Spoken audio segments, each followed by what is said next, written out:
So the first choice you're faced with when you come into Soundslides is whether you want to create a completely new slideshow or edit an old one that you've already been working on, and you do that just by clicking on one of these two choices.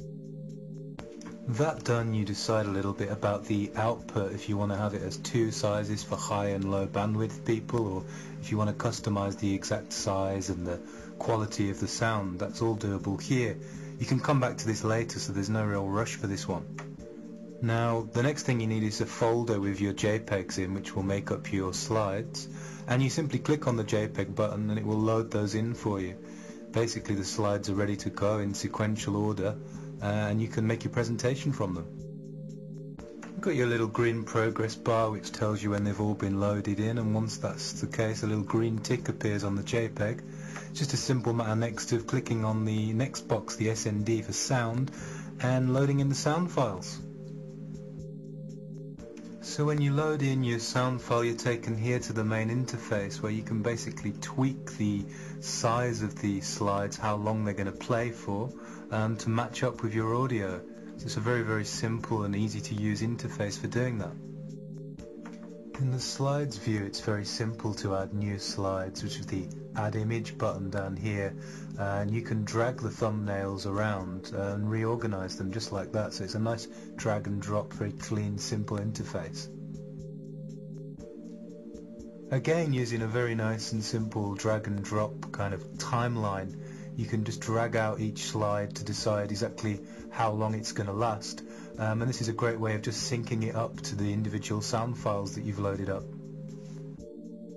In the template select display, you can really customize the slides to look exactly how you want them to. Decide if you want to have headers and footers and captions and credits, how you want it to play, if there's a volume control or a scrubber.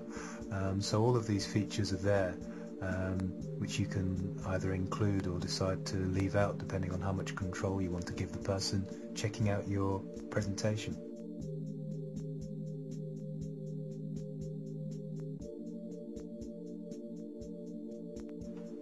And then, as you'd expect, you've got control over the fonts that you use, how big the headline's going to be, the main control font, and the font that you're going to use for the captions. So you can have those all customized to your particular tastes, and also set opacity for the background.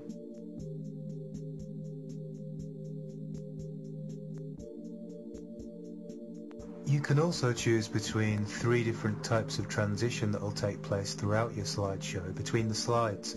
You can have a crossfade, which is a nice dissolve effect, have them just cut nice and straight, or have them fade in and fade out between the slides. So this is just a nice little feature that makes the presentation just a little bit smoother.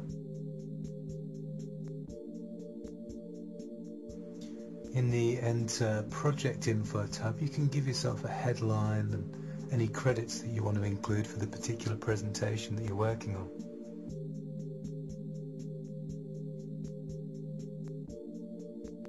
Down at the bottom of the timeline, you've got this simple play button that basically allows you to view the presentation in real time, which is great for just being able to make adjustments on the fly and seeing if things are perfectly synced up. And then when you're happy with everything you've done and you've saved it, you just click on the test button and you get to see in perfect real time exactly what the person you're presenting to is going to see when you send them the presentation. Finally, you're ready to export it, and it's really as simple as clicking on the export button, and there you go, you've got a presentation that's ready to be shared in a very easy and simple to share format.